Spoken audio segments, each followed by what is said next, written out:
ladies and gentlemen. We got Dak, we got Zeke, Amari Cooper, CD had a little lamb, Tony Romo commentary. We the frauds. Welcome to Monday, Doc. I am the Professor John Guy, the King of RNG, the Troll Master. Emphasis on Troll Master today. The data analyzing ninja, the conqueror of my own fate, the Terminator. No, the cleaner, Professor Omega, and the wise man. The jabroni breeding, pie eating, eyebrow raising people's champ, and the reigning, defending, undisputed podcasting champion of the world, and the reigning, defending, undisputed world heavyweight champion of the world, our tribal chief, the head of our table, the head of your table, the Sultan of Squat, the Pied Piper of podcasting, the sanitizer, Doc Leesna. Man, what a weekend, sir. Yes, John Gotti, the newly formed wild card. I mean, I'm not a wild card. He's the wild card. I'm not a wild card. John Gotti's the wild card. I'm not a wild card. Just slap him down. I'm pretty happy I only had one loss in it. Oh, yeah, beast. That makes you a good. wild card even more. John, the wild card Gotti. The guy only had one loss while Doc's just swinging and missing like he's playing MLB The Show. Okay, I feel like that's a warning right there. Oh, my God. What football we had, Johnny. We started on Saturday. Boom, boom, boom, boom. We had the Bengals and the Raiders. This is a good game. It was a good game. I would say all of them were pretty good games in their own way. Yeah. I mean, I chose the Raiders because I thought, hey, I don't know what Joe Burrows has got going on, but the Raiders were coming in. They're coming in hot. But now they are not. Some questionable calls, Johnny. Was he in? Was he out? I thought he was beyond the line of scrimmage personally, but I think he had a shin still behind the line. The entire body has to be beyond the line of scrimmage. But nonetheless, the referees blew the dang whistle. The play should have stopped, have been replayed. But that did not happen as the Bengals scored a touchdown. And then the Raiders couldn't do anything after that. I mean, it was done. I mean, they were playing catch up after that. It was weird. Derek Carr, he looked good at some points, but other points there were a lot of overthrows. I would say him looking good was an anomaly. I mean, because he threw a lot of passes above, like just overthrowing so many passes. I mean, it was getting kind of ridiculous. My problem is that he had not only Deshaun Jackson, Zay Jones, Hunter Renfrow. Yep. You know, he had Waller. They were all open at given points of the game, and I felt like he was always looking right, not looking across the middle or left. But there were plenty of times where they were just screaming, "I'm open. I won't let you down. Just throw me the ball. Throw me the ball. Come on, I'm waving my arms." And he just missed them. But nonetheless, Joe Burrow, like I said, over and over, linked to Justin Herbert. Justin couldn't get it done versus the Raiders, so Joe had to do it. Obviously, you know, the Raiders had a hard time stopping Mr. Chase. The bank was open all day. Yeah. Rookie of the year right there. Yeah. Rookie of the year. And unfortunately, that was really the only game on Saturday. We skipped right past the final game because that just didn't actually happen. New England, I think they got stuck. Did they get stuck on the tarmac, I believe? I don't think their plane actually took off. I think there was a weather delay because their offense stalled until the end of the game. Yikes. Talking about stalling on the biggest stage, ladies and gentlemen. I mean, do you blame Mac Jones? I don't think you can. No, I don't think it's Mac I don't Jones' think you fault. can. I think Mac Jones did the best he could. 24 for 38, 232 yards, 2 touchdowns, 2 pitties, 3 sacks. One of those picks is like one of the best picks we've seen. Yeah, I think that was the play that changed the game. I mean, there was really nothing you can really do about that. Micah Hyde, and we kind of saw the same thing in Tampa, which we'll talk about later. But Micah Hyde had a beautiful interception that would have tied the game 7-7. But the Patriots just couldn't bounce back. It was 14 in the first, 13 in the second, 6 in the third, and another 14 in the fourth quarter. I think Buffalo found every god dang way to score on offense, including a lineman touchdown. It was a completely solid game plan, all three aspects of the game. Of course, Doc talked about the offense. They also had some run in there, which is pretty good to see. Yeah. Especially, cold weather game. But their defense, I mean, we talked about the Micah Hyde interception, but their defense, they had a great game plan within there, and their special team was able to pin the Patriots back pretty far back. I agree. So, I mean, all three aspects, it was a perfect offensive game, as we've been hearing throughout the night heading into Sunday. Technical on the Patriots. But the Patriots are going home. Yep. With the Raiders. Don't forget the Raiders. But moving on to Sunday, we had the first game, which was the Philadelphia Eagles headed to Raymond James to play the Tampa Bay Buccaneers, the reigning defending Super Bowl champions. And I mean, I was a little worried, Cheeks was clenched. We get the ball first. Yep. I was wondering what we were going to do, how we were going to do it. But I mean, I think it's like Brady said, if they play deep, we'll throw it short. If they play short, we'll throw it deep. Yep. And I think the Eagles played the deep ball for some reason because the short game was working. The screens was working. I'll say Keyshawn Vaughn got a chance to run the ball with much more success, no fumbles. He didn't drop any passes, which I know he had some issues with before. And we also saw Giovanni Bernard. No Le'Veon Bell, which I was pretty surprised about. But maybe they're saving him for. Just give it time. Yeah. And I think it's probably based off the matchup too. That's true. If you think about it, that's true. And plus, I think Keyshawn Vaughn was doing well. I think if he had to drop the pass, he probably would have been done. But he had 17 carries for 53 yards and a tutty. Tom Brady, 29 for 37, 271, 2 touchdowns. Got sacked 4 times after Tristan Wirfs went down with an ankle injury. And Wells came in, and let's just say the well's gone dry. I would say that's probably the only blemish offensively for the Buccaneers. I mean, and I kind of mentioned this to you in the first half. Every single play, they were getting chunk yards. It wasn't like a 3-4 yard type of deal. Like it was an 18 yard and then like an 11 yard and like a 25 yard. Like it was always chunk yards.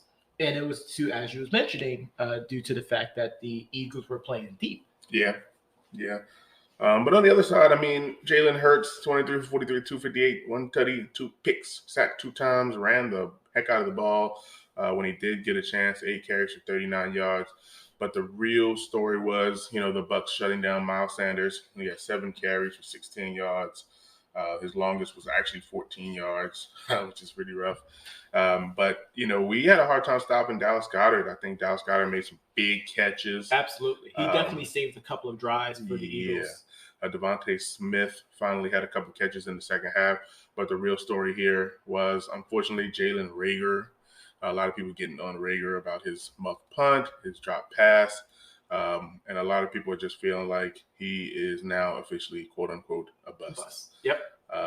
But on the offensive side for the Bucs, Mike Evans broke 100 yards, 9 catches, 117, 1 tutty. Rob Gronkowski had 5 catches for 31 yards, 1 tutty. I just think we were just clicking. It was a great game. Hopefully we play better. Hopefully Tristan Wirfs comes back as well. Not to mention Leonard Fournette as well too. I think playoff Lenny's going to be back next week, man. He just needed a break. So we'll see what happens.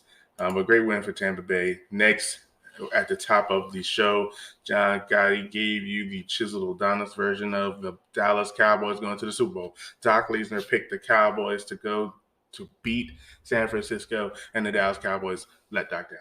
They did in the most dramatic fashion. How apropos, the most dramatic team with the most dramatic fan base had to lose in the most dramatic flair.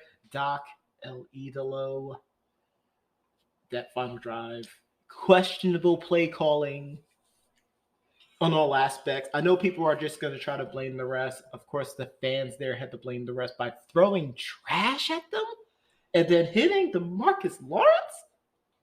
I think this goes back to what you said earlier in the season. You know, if Amari Cooper wanted more yards, he needed to get more yak. If CeeDee Lamb wanted to get more yards, he needed to get more yak. And guess what? Neither one of them did that for Dak in this game. I mean, CeeDee Lamb only had one catch. Not sure if that's his fault. Not sure if that's Dak's fault. Didn't really see him. You know, I know that he has the drops from time to time. But the Cowboy wide receivers did not help Dak out enough, in my opinion. He had to go to Cedric, last name Wilson, 10 targets. I mean, I don't even know who this is. I guess that's where Michael Gallup would be. Yeah, it would be with Mac. And they really, really missed Michael Gallup in this game. Later, it came out that Ezekiel Elliott was playing with a partially torn PCL. I mean, which, you know, we hope he recovers pretty well, but at the same time, this is also the playoffs. So it is the playoffs. Everyone's playing with some type of aching injury or some type of injury completely. But, I mean, it looks, unless he had this torn PCL since week 10, it's the same numbers, 12 carries, 31 yards, which was the joke a couple of weeks ago. No touchdowns. Tony Pollard only had 4 carries for 14 yards because they were down. But Dak was sacked 5 times in this game, and it just didn't look good. But on the other side, Jimmy G didn't. And by the way, that's even with Nick Bosa being out. Oh, yeah, Nick Bosa was out, and then they lost Fred Warner. But Jimmy G didn't look great. No. I don't think they're going past they're not going past the Green Bay Packers. They're picking the Green Bay Packers right now. 16-25, 172, one tutty. One interception, excuse me. Debo didn't run as much. They actually ran Elijah Mitchell 27 times. They ran Debo 10 times, both scoring a touchdown. But Debo did get that critical rush. Oh, yeah. I guess, again, this game should have been over. Quarterback sneak for the 49ers was called a false start. And the person that they called the false start on didn't even move out of his stance. No, that was a ref ball right there. So that was kind of weird. Maybe they called it because he was the only one that didn't move. But I would think that that's still kind of strange. But nonetheless, Cowboys get the ball back, as you mentioned, a couple passes to the outside. Then the 49ers lined up outside. Dak runs it up the middle, slides, gives the ball to the center instead of the ref. Ref touches it. I don't know if the ref had to squeeze back through the offensive line, to get back to his spot. That part's questionable, but I mean, they lost. As the ref said it in the game, the ball game is over. And we need to get the bleep out of Dodge. Run. I mean, last game, if you're a blinker, don't blink. And if you blink a lot, make sure you cut off your eyelids for this one because you're going to miss a Chiefs touchdown. Yeah. I think it went something like that. It went something like that. Yeah, something like that. I don't think that was his intention, but it turned out that way. Steelers thought they were going to the Super Bowl based on the fumble, scoop and score. They went up 7-0 on the Chiefs, and maybe the Steelers celebrated just a little bit too long because it was 21 straight points. Immediate. It was 28. Okay, 28 immediate points, and then the Steelers finally got back on the board in the third. But that's kind of how the Steelers play. I think 21 points is what they play. The defense usually tries to hold teams under 17. But the Chiefs were throwing it to everybody, and you said it yourself based on a tweet that Travis Kelce played better than Big Ben at quarterback on a jump pass. So I don't know. I don't even want to go over the stats for this one. Big Ben's last game. No. We talked about his last home game, about him not getting Dan Marino'd. Well, folks, they just got Dan Marino. I mean, I don't know if I would call this a Dan Marino. Because Dan didn't get a chance to win. He should have left Miami. Absolutely. We both know this. But at least Big Ben won a championship there. He goes out still on a high. They made the playoffs, knowing dang well that they shouldn't have made the playoffs. And we'll have to wait and see what the Steelers do from here. What kind of quarterback are they going to bring in? Are they going to turn it over to Mason Rudolph, or are they going to draft a quarterback? Or are they going to get, a Carson Wentz, you know what I mean, or somebody like that? Maybe Daniel Jones can come over to Pittsburgh and be a great quarterback. That's a big possibility. It is.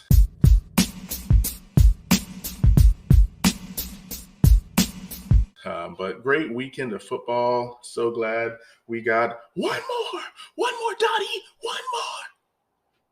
Game. Tonight, NFC West, gonna NFC West. You darn right it is. to go and, I guess, host the Bucks or go. No, they would be going to Tampa. No, they'll be going to Tampa either way. So one of these teams are going to Tampa. The Rams, the Cardinals, Johnny in SoFi Stadium. Who you got? I'm going with the Rams. The Cardinals' offense have been the biggest question mark in the past couple of weeks. I know they beat the Cowboys, but it's like I was telling you about them boys. They're inconsistent. But the Rams have the firepower to be able to do something, but I think this is going to be a close game. The rematch is on. I've already told you that the Bucks are going to be beating the Eagles, beating the Rams, and then going to play the Packers. So I'm going to go with the Rams to beat the Cardinals. Although I would watch out for the Cardinals. This is a trap game, obviously. This is NFC West matchups are just the trap throughout the whole season. If we're talking about wild cards, I think the wild card in this game is going to be Matthew. Yes, I was a former Lion Stafford. If only I had a hard kind of Stafford. We'll have to wait and see what he does in this game. But the last time they played, December 13th, we saw that final drive where Arizona looked really, really sloppy. Mm-hmm. But then the time before that in October, obviously the Cardinals got the best of the Rams. So we'll have to wait and see how this goes. These kind of go back and forth. But if they go back and watch that October 3rd, game where they were on fire, maybe the Cardinals can pull out a win. But I think the Rams advance to head to Tampa. And with that, Johnny, I know that people heard this podcast on their favorite podcast platform. Yeah. But guess what? If they didn't, they can always go to our website at www.debateamongstfriends.com to review this episode as well as all the previous. Be sure to tune in tomorrow as we go over the Monday night matchup. Yeah. Who's going to Tampa? As well as give you the news, the analysis, and the reads. Howdy. Howdy.